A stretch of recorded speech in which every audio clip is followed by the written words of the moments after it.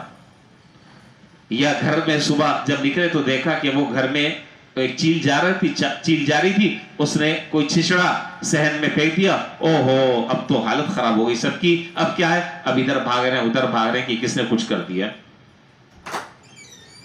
یعنی ہم اتنے ضعیف الاعتقاد ہو گئے ہیں، ہمارا عقیدہ اتنا کمزور ہو گیا ہے کہ اللہ کے ذات سے ہونے کا یقین ہمارے دلوں سے ختم ہو گیا ہے. بس کسی نے کچھ کر دیا، کسی نے یہ کر دیا، کسی نے وہ کر دیا، اسی چکر میں ہم جو ہے اپنی زندگی برباد کر رہے ہیں.